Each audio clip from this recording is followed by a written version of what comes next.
Oliver was on a business trip abroad when he got caught in a terrorist attack. Everyone was calling me. My mother-in-law said she and my father-in-law were at the embassy anxiously waiting for me to help negotiate with them. Even my father, who hadn't called me once in 10 years, rang me.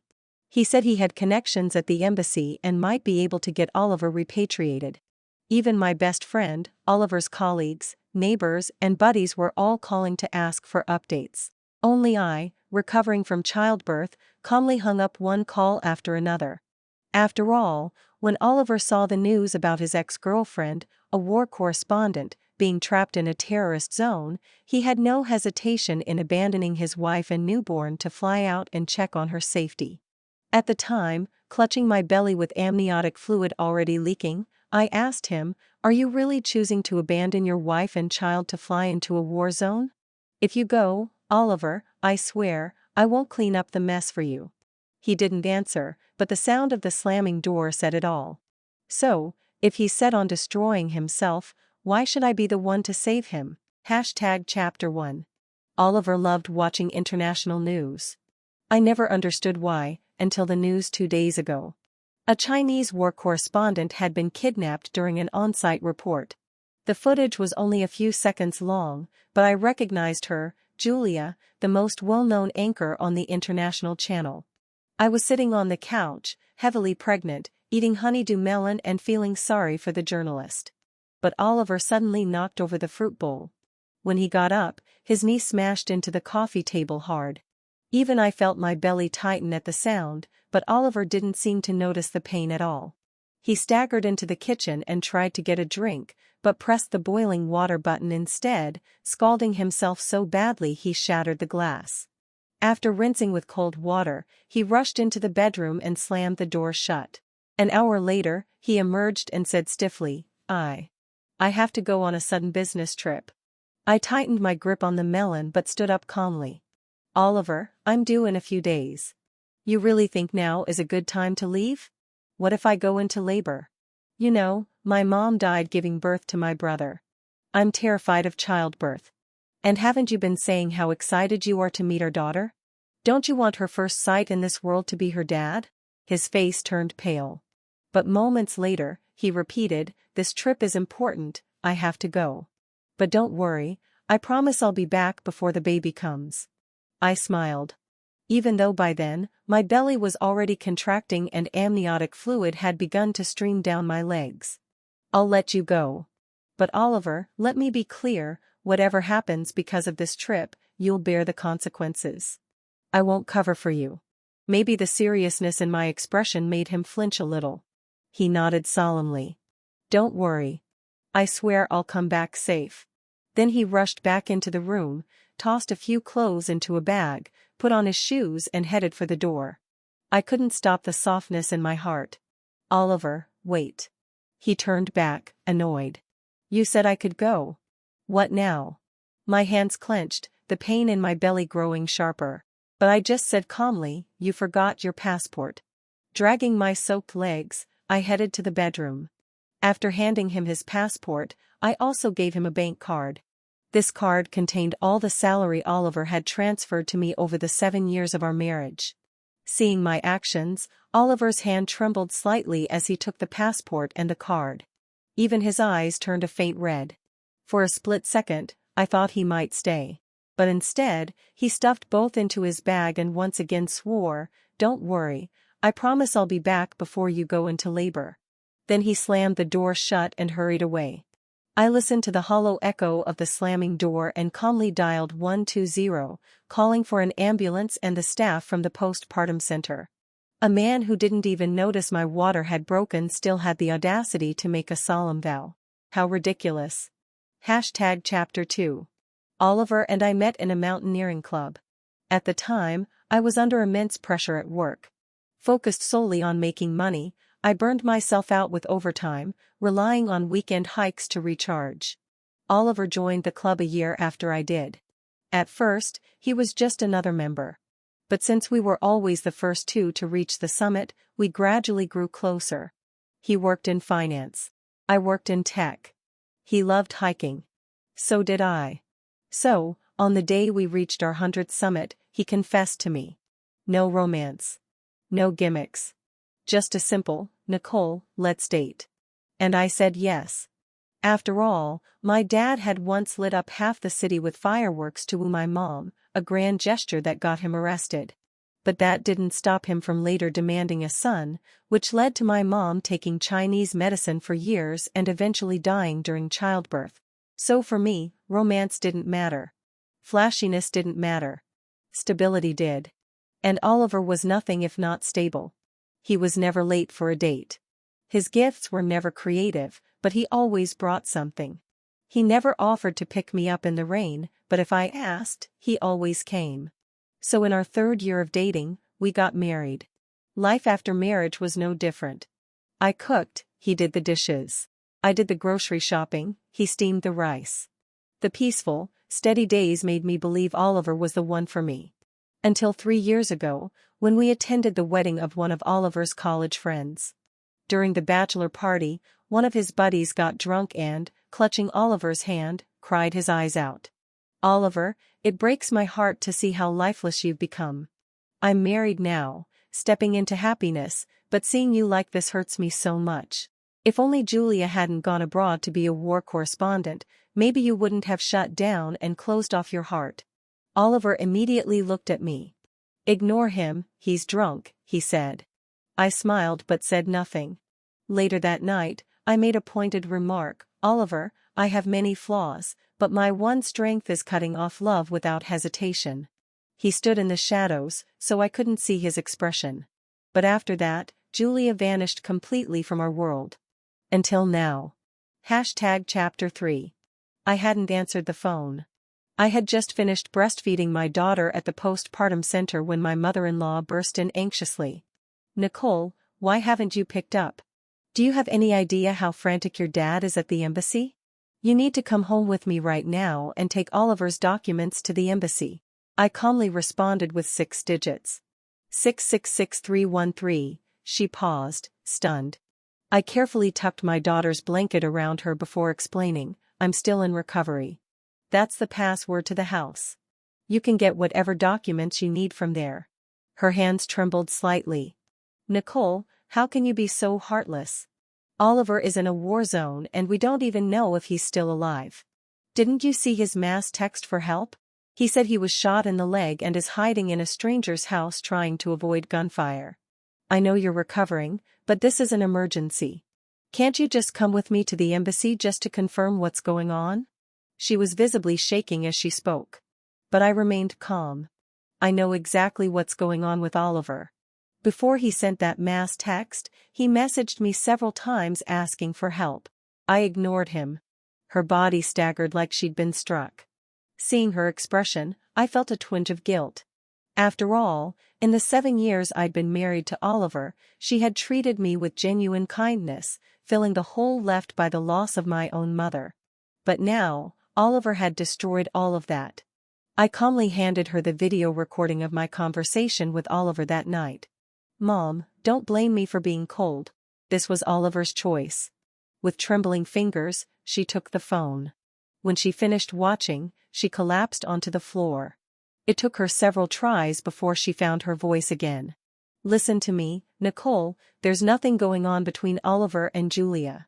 Despite everything, I couldn't harden my heart. Even though I was in pain from my C-section, I still got out of bed to help her up. Just like when my water broke and Oliver walked out without looking back, and I still softened enough to give him my bank card and passport. I know there was nothing physical between him and Julia. But the fact that he abandoned his wife and newborn daughter to rush into a war zone just to find her tells me exactly how little our family meant to him. He chose to make my daughter fatherless and me a widow, just to chase after Julia. So now, he has to face the consequences of that decision." Her face went pale under the weight of my words. She opened her mouth to speak several times but couldn't find the words. Maybe even she couldn't justify it anymore. Eventually, she gave up trying to convince me. Her body still trembling, she slowly stood up. "Take care of yourself during recovery. I'll be going now." As she turned to leave, she suddenly looked like she'd aged years in a moment. Despite everything, I still called out to her before she walked out the door.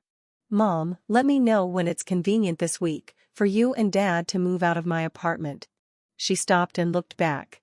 "Can't you wait a little longer?" I shook my head. Oliver didn't wait to take me to the hospital after my water broke before hopping on that flight overseas, did he? I just want everything, our marital assets and all, settled before he returns. Chapter 4. Maybe my words had finally broken my mother-in-law's resolve because she left the postpartum center trembling and defeated. I let out a long sigh and lay back down on the hospital bed.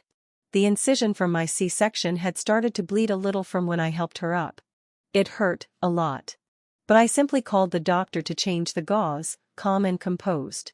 That evening, my father barged in furiously. "What's the meaning of this? Why did you send out a message saying you and Oliver are getting divorced?" It wasn't until he brought it up that I remembered. After my mother-in-law left, I had picked up my phone to watch a show. The notifications had been non-stop. Oliver's co-workers, his cousins, his friends, everyone was messaging me asking about Oliver. It was driving me insane. So I did what Oliver did when he was overseas. I sent out a mass message. "Sorry everyone. Mr. Oliver and I will be getting a divorce when he returns. As for his situation in the war zone and any injuries from explosions or combat, I have no idea. If you'd like updates, please contact his parents directly." Just like I'd expected, the phone finally went quiet. While I was lost in thought, my father, seeing I hadn't replied, angrily kicked the foot of my hospital bed. "This is how selfish you are. Your husband is still in a war zone, possibly dead, and you're already rushing to get a divorce. Is this what I raised you to be? So cold-hearted and ungrateful? Do you know how humiliated I am in front of our relatives? They're drowning me in spit." I curled my lips into a cold smirk. "So what you're saying is, I should be dragging my post-op stitched-up body around to beg people for help saving a husband who chose to go chase his ex-girlfriend in the middle of a war. Dad, you're a man. You should know men. Do you really think Oliver would be grateful for what I did?" My father trembled with rage. I knew why. My mother had been in poor health, she wasn't supposed to have another child. But my father, desperate for a son, fed her lies to manipulate her. And in the end, she died giving birth, both mother and child gone. He regretted it later. But what good did that do? The following year, he brought home a stepmother. The year after, a new son. So yes, men know men. Oliver's story will go one of two ways: either he dies on the battlefield or, as these melodramatic romances go, he and his ex, the war correspondent, will fall madly in love amid the chaos. Even if they never get physically involved, how could I stay in a marriage like that? How could I live with a man willing to risk his life for another woman? If the ending is going to be divorce anyway, then why not cut my losses now? My father and I were never close.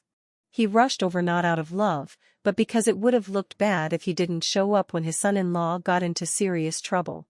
So after scolding me a few more times, he left the postpartum center. Not once did he ask if my wound hurt or if his newborn granddaughter was doing well. But I didn't feel hurt, only angry. Because in the end, my daughter had been woken up by all this nonsense her father caused, crying her little heart out. Chapter 5. After that, my life finally returned to peace. I listed the house Oliver and I shared for sale at a low price. Everything inside the marital home, I had someone throw it all out. Oliver's personal belongings, all packed up and delivered to his parents' house. Other things, like the crib, stroller, and baby clothes he bought for our daughter, I threw those out too. A father who doesn't love his child doesn't deserve a place in her life. Before selling the house, I asked my mother-in-law if she wanted to buy out my half. She hesitated, but I advised her calmly. "Mom, you and Dad should just rent for now. Keep the money from the sale and your savings. If Oliver comes back crippled or half-paralyzed, you'll need that money to get by." Her face turned purple from anger at my words. My father-in-law was so furious he nearly slapped me. But I remained composed. "Dad, didn't you just spend $1 million to pull some strings? You're finally seeing a glimmer of hope in getting Oliver repatriated. Don't mess it up by hitting me and getting arrested. Oliver and Mom still need you." With that, I calmly had the staff escort them out of the postpartum center. Everything proceeded exactly as I'd planned. Except for one thing, a thorn I couldn't pull out, the bank statement from the lawyer. Turns out, for the past 7 years, Oliver had been making regular donations to poor children overseas. Some were small, around 3,000 yuan. But others, 50,000, even 100,000. In total, over 1 million. Every donation went to Project Q, a global child aid initiative, where Julia, his ex, was the project lead. All these years, Oliver and I basically split everything 50-50. Even during my pregnancy, we went Dutch. He covered his expenses, I covered mine and the baby's. I used to think he was saving up his salary. But no, he gave it all away to build schools and clinics abroad. If he'd donated to kids here in our country, I might not have been so angry. We still have hundreds of millions of people at home who can't afford food. And yet, he chose to pity children overseas. He didn't buy a school district apartment for his own daughter, but emptied his savings to support his ex-girlfriend's charity work. Whatever remaining feelings I had, they vanished. Just before I left postpartum recovery, Oliver was finally repatriated. I breathed a sigh of relief. Thankfully, his dad's million hadn't been scammed. But that relief was short-lived. Another sharp sting pierced my chest. Still, I quickly pulled myself together. I did my makeup, changed clothes, and headed to the airport calmly. After all, everything had been divided. It was time to hand him the divorce papers.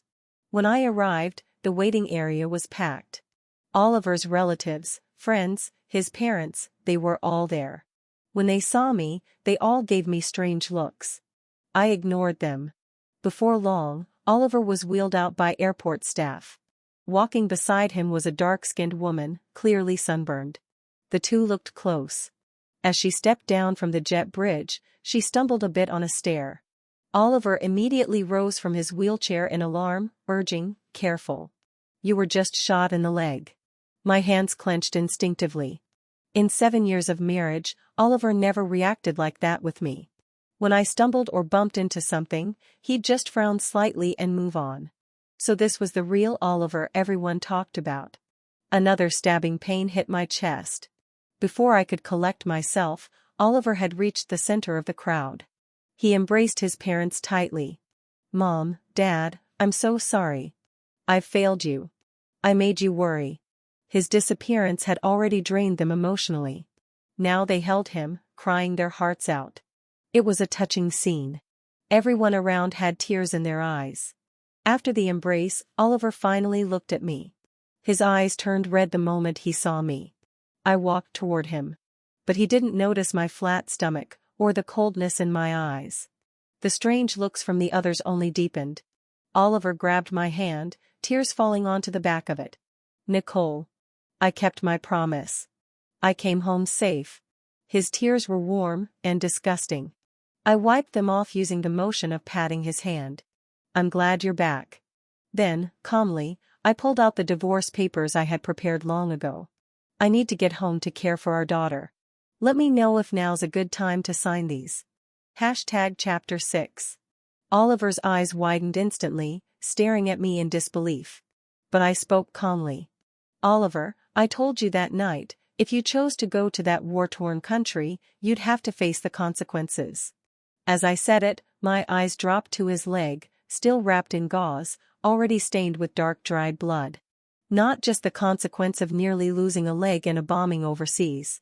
Not just the consequence of your parents losing sleep night after night, desperately pulling strings to get you repatriated.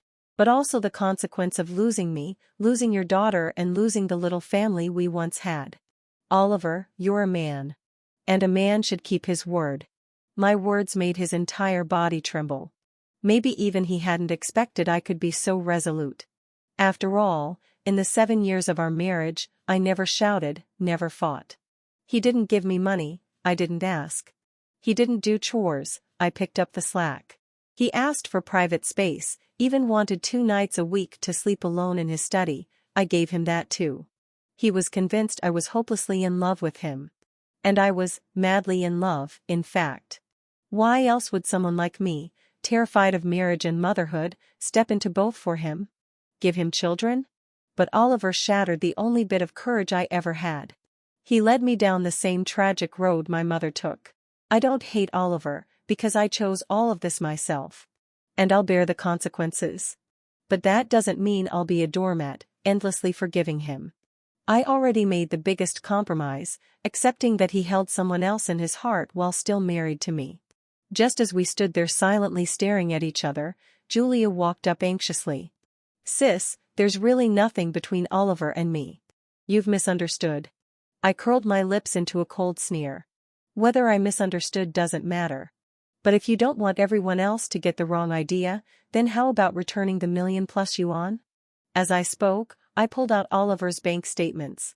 "These are the transfers Oliver made to your foundation over the years, about 1.2 million yuan in total. That money was part of our marital property. Even if it was a donation, I have the legal right to trace it. If I take this to court, your little charity won't come out clean either, will it?" I sneered again. "And by the way, don't call me sis. You're his ex, call him Oliver GE or whatever. That nickname makes me sick." Then I turned back to Oliver, whose face had gone even paler. "Looks like you're not in the shape to sign the divorce papers today. In that case, I won't push it. I wish you a smooth recovery. Hopefully, you'll be able to drag that busted leg to divorce me soon." Without caring about the shocked stares from everyone around us, I turned and walked out of the airport with my head held high. But only I knew. Beneath that proud posture, my fingernails were digging so hard into my palm that the pain felt like a knife. People say divorce is like being skinned alive. They're not wrong. Some people can't endure it. I just happen to be one of those who can. Chapter 7. The moment I handed Oliver the divorce papers, I rushed home without pause. But my baby girl, still so tiny, cried until her face turned red, because she couldn't smell the familiar scent of my body. My heart clenched instantly. I hurriedly lifted my shirt and began to breastfeed her. Feeling her warmth against me, the tears I had been holding back finally spilled from my eyes. "I'm sorry, Sophia. I'm sorry you were born without a father. But don't worry, sweetheart. Mommy will give you all the love in the world, every last bit of it." After that, I didn't go out of my way to follow Oliver's updates. Still, I heard he was hospitalized in the ICU with sepsis, and might even lose a leg. Because his mother came to visit me several times. "Nicole, please, I'm begging you. Go see Oliver at the hospital. He keeps murmuring your name. And Sophia, please, just bring Sophia to see him once. Just once." I hardened my heart and refused. It wasn't about being cold. It was because Sophia had caught a cold recently. Hospitals are crowded with people. Oliver just came back from a foreign country. What if he had some undetected infectious disease? I couldn't use my daughter's health to satisfy Oliver's guilt. Even if Oliver had never gone abroad, even if he were just sick, I still wouldn't bring my 1-month-old baby to a hospital. And if he hadn't gone overseas in the first place, none of this would have happened to him. Once I made it clear I wouldn't budge, my mother-in-law visibly aged with each visit. I felt a little sorry seeing her like that. But all I could do was hold her hand and try to comfort her, telling her that Oliver would be okay, that he had always been lucky. His father, on the other hand, had a much shorter fuse. He showed up at my place several times yelling, pounding on the door so hard it shook the frame. Every time, my already sick baby girl would cry in fear and throw up milk from the stress. Even the nanny couldn't stay silent anymore. This family is unbelievable. The baby's so little and needs peace and quiet to recover, and they show up shouting every few days. Their son runs off to chase his mistress overseas, gets shot and crippled, and now they're trying to guilt you into bringing their only granddaughter to see him. Honestly, better if he were dead. That night when I got your call and rushed over, I found you lying in a puddle of blood and amniotic fluid, crying in pain on the floor, all alone in that house. No one was there. I wanted to scream for you. If you were my daughter, I'd have chopped that whole family to pieces. I didn't comment on the nanny's rant. But I had to admit, this house really wasn't a home anymore.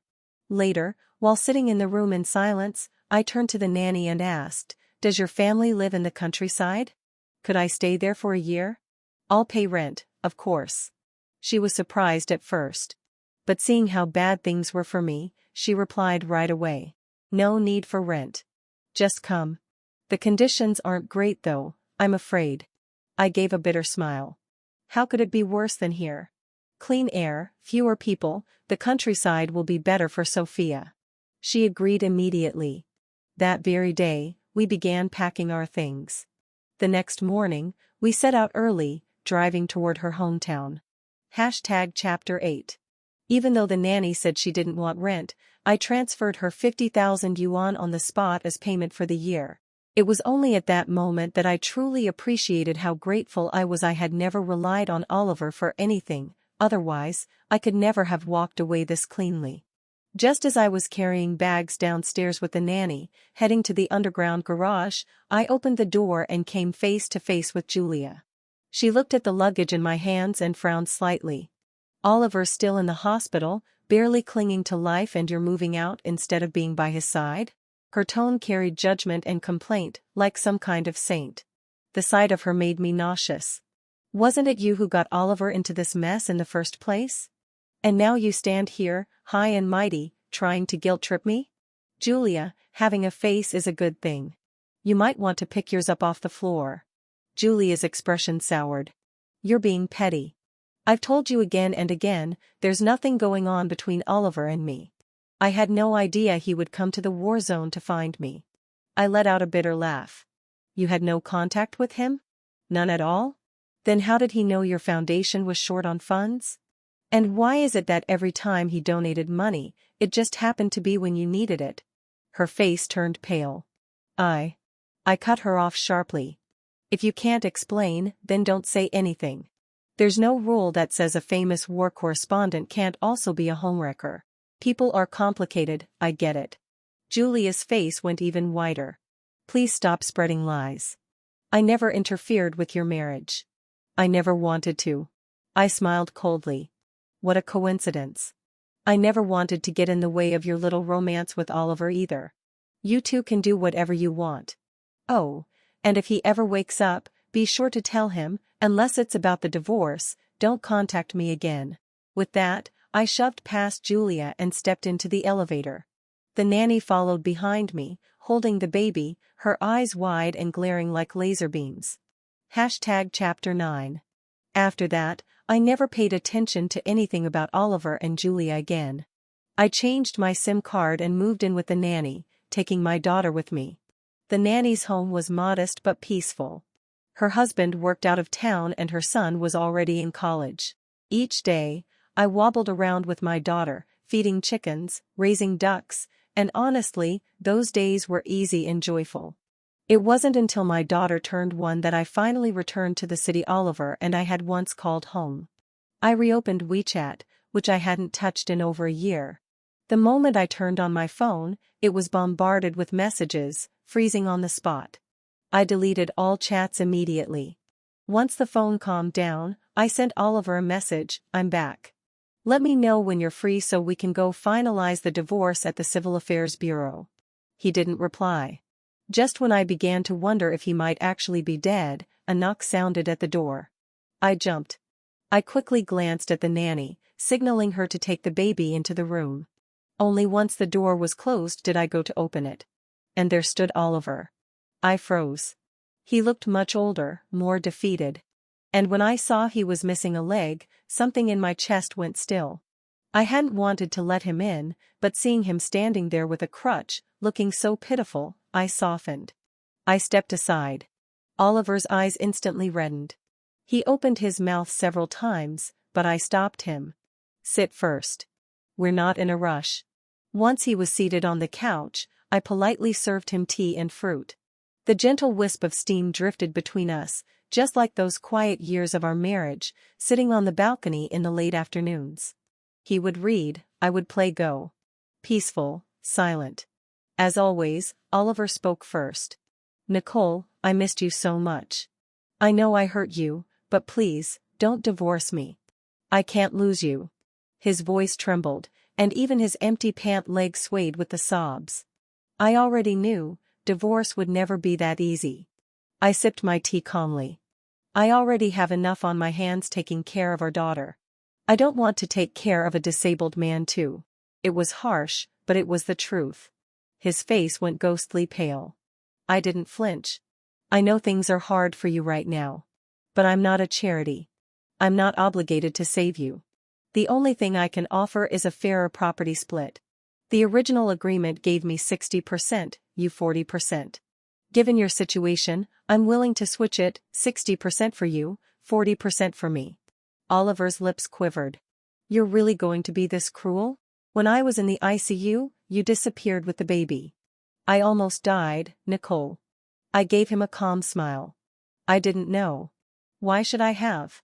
I told you before you went abroad, whatever consequences came, you'd bear them. You agreed. His hands clenched. But you didn't tell me you'd divorce me. I chuckled bitterly. I took out my phone and handed him the video from that night. In the footage, we didn't fight. But blood kept flowing from between my legs. When he left, the floor still showed footprints smeared in my blood. Those stains had been obvious. But Oliver had walked out anyway, and now he dared to blame me.